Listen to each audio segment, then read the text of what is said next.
Did you know that each of us humans use about 80 gallons of water every day just for our bathing, brushing, and all cooking, everything. Even if you want to have a snack, then too. Everything uses water. And here we are, 7 billion people on a planet. That's actually the real population of the world, estimately. 7 billion. That is such a big number. A billion is basically 1,000 millions. And a million is also a very large number. It can't fit in your mind. It's that large. And that means if each person uses average about 180 gallons of water every day, that means we use. So if each of us use about 80 gallons of water each day, it is 80 gallons, that's the real calculation, for just brushing, eating, cooking, whatever it is. Talking about eating,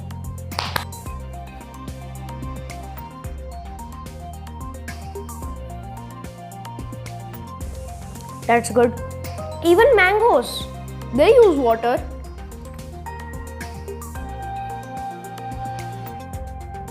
One second.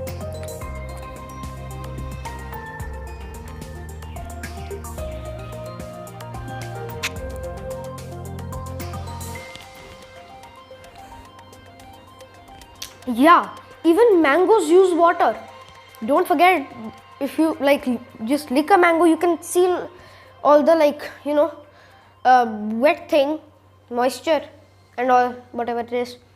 So you can feel that. That means eating also requires water. And some of you people like me, when they drink water while eating, that also requires water. Don't forget it. So approximately, if you are very misabusive about water, then an average person can do about 100 gallons. But if it is about 80 gallons, that is also a lot. So an average human puts about 80 gallons. And there are 7 billion of us living here on this world, including me and you and your family and their family, their family, their family, their family, their family, their family. Yeah, so that is a lot of people. Yes. And India has about 1.7 billion of the population. That is why we are on second on the population. First is China, that has 1.8 billion something things. Yeah. So that proves it. You should conserve water, but in a good way. But all we do is just fill up a glass and throw it in the sink once we are done drinking the half, and then just throw the rest of the water in the sink. That's not good. Either pick as much you want, or pick it if you don't know how much you want, and then you have to drink it whole. You have to conserve all the energy and things. And if you multiply that, what's that sound?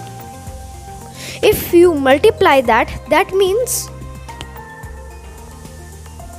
80 gallons multiplied by 7 billion, it is equals to 560 billion gallons of water.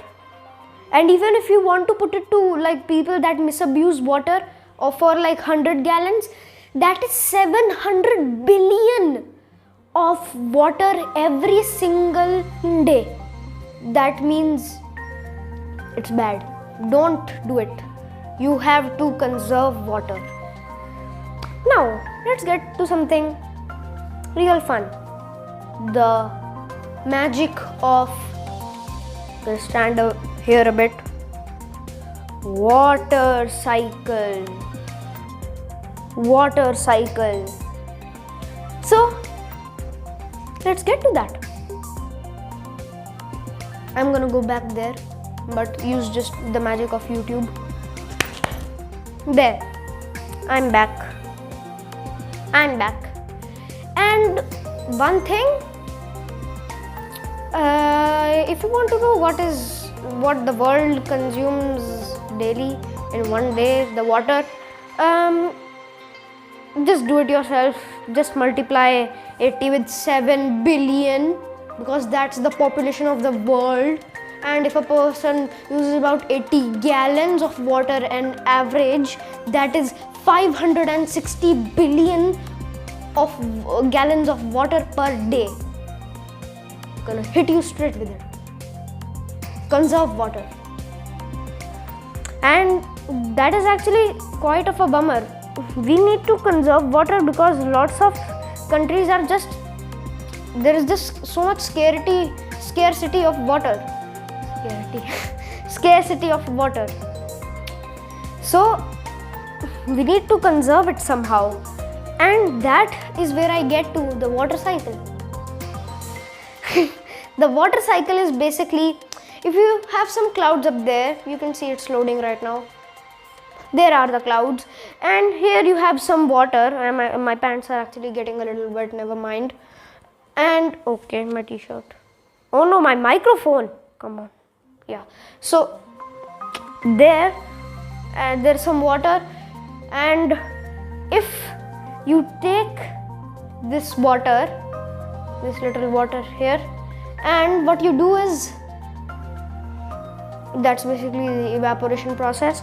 All the water you see down here goes up, forms these little gas that's called water vapor, and it goes up into the clouds. It forms clouds, and then it rains down. This process is called, when it gets up, forms water vapor, it's called evaporation, clouds, condensation, rain, precipitation. Evaporation, condensation, precipitation. Evaporation, condensation, precipitation. So it just sort of like repeats this cycle again and again, again and again, again and again, again, and that is why we don't run out of water. And that is why there is always 71% of water left. And if we keep using it, it gets decreased to about like 60%, then 60% of water will just keeps going like this. So it's like that. We don't run out of water, which is great. Or do we? Research it. So this, I'm going to provide a chart. Actually, I'm going to provide whole notes of this whole chapter water in the description, in the link in description. Link in description, yeah. So you can get it from there. Now, some people misabuse water. They use about 100 gallons of water per day. And if you multiply that with 7 billion, that is 700 billion gallons of water every day, which is crazy. Oof. So much of water just going to waste.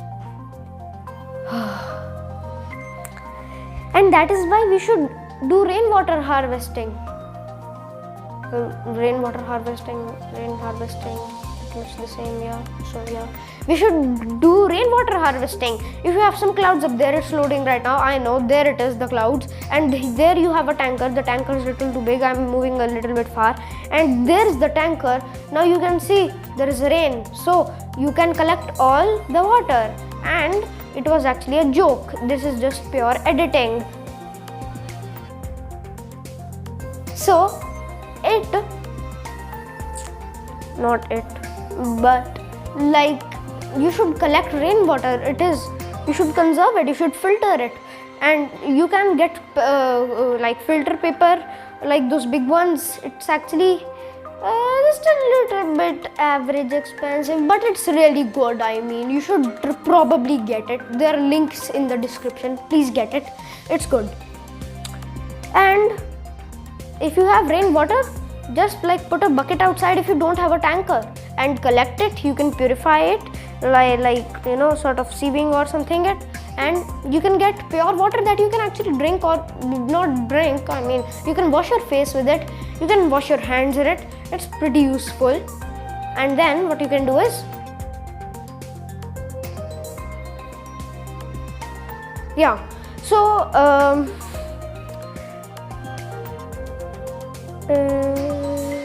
just put a loading screen. I don't remember my script right now. What was it? Yeah, so what you have to do here is just collect rainwater. Really useful. And once we are getting to now the water bodies, the types of water bodies are lots of water bodies.